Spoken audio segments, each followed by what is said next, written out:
Alright, video vlog check everybody, Azrael here.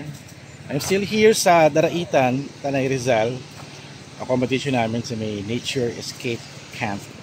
So sa likod ko yung ilog. Kakatapos lang namin ng event namin with Realme Philippines, campaigning the Realme 14 Pro Plus 5G. Ito yung hawak ko, yung Pearl design.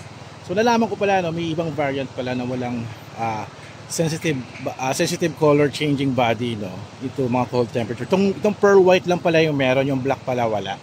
But still the camera specs are good. Maganda, sobrang ganda. I'm super loving the Realme 14 Pro Plus 5G kasi yung camera niya, napakaganda ng camera. Lalo na yung periscope, ano niya, yung zoom niya, ang ganda for photo and for video na rin din. At lagi nga, tinaray nga din namin doon sa ilog, no, kahapon. Water tubing kami. Ito yung ginamit ko siyang as an action camera. So, nakasay kami sa water tube, salbabida. At inanod namin. At naka-ulanzi ako na bendy tripod, nakamount to. So, ginamit ko siyang pang-capture as photo and video. So, it's waterproof. It's the real thing. With the 3 IPS na IP rating na 66, 68, at 69, which is napatunayan ko na on the previous model, no, yung mid-range nila, yung Realme C75 na lagay ko pa sa freezer, no, ginawa ko siyang yellow for 14 hours. Ito, I think kayang-kaya din niya yung ganitong condition din na palamigin. At ang maganda dito sa Pearl design nila is nag-change yung body niya. Nagkakaroon siya ng color blue streak pag nalamigan. Basta kailangan 16 degrees Celsius yung lamig. Well, dito sa ilog ng Agos River, hindi niya nakuha yung ganong kalamig, pero syempre kailangan mas malamig pa, no? So isa sa mga gimmick din ni Realme for their unit na Realme 14 Pro Plus 5G. At masasabi ko, baka ito rin gamitin ko for my travel, no? Kasi for pictures, I really like the interval photography niya, which is kapag interval photography siya, like 2 seconds, 3 seconds, for example.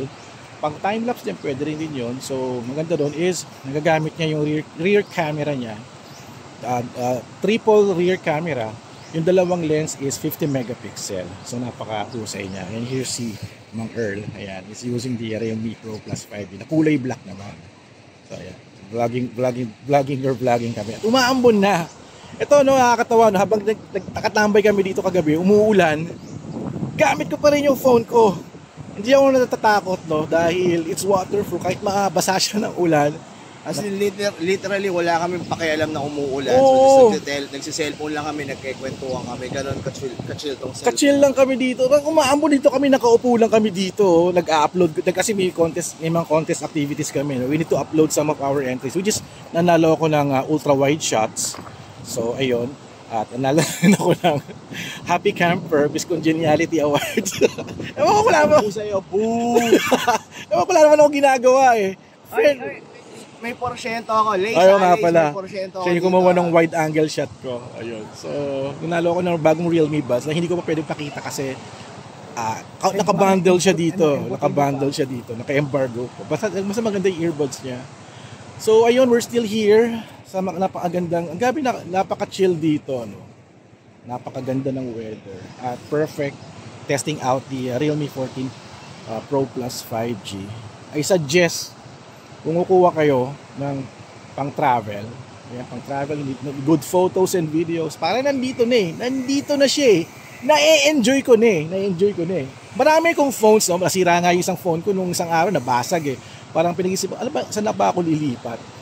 For the phone na all-around phone, which is, marami pang mga features dito na hindi ko pa napapakita. Pakita, tatlo yung flash niya, no? Triple flash, which is pagka low light, pwede ka mag-flash ng maganda. And also, maganda rin yung kanyang night shot din. I tested it. Super ganda. So, ayun. Sobrang daming phone sa market, no? Parang ito rin sa mga nakapagpawaw sa akin. Because it's waterproof, shockproof, dustproof. Maganda yung camera niya. At, ano pa ba? Hindi ko pa alam yung SRP nito. Kasi ilo-launching pa lang. I'm doing a quick vlog about this, no? About our experience about using their phone. At grabe, wala akong masabi. One for the books na rin din. At least it's the one of the best smartphone for this year. I mentioned that sa isang brand, but eto na tayo. nagpapakitang gilas na si Realme.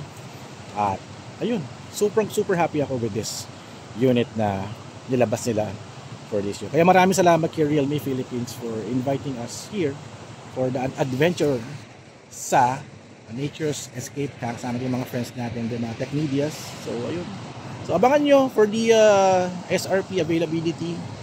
At ayun. So yun, maraming salamat for watching guys. So thank you guys for watching.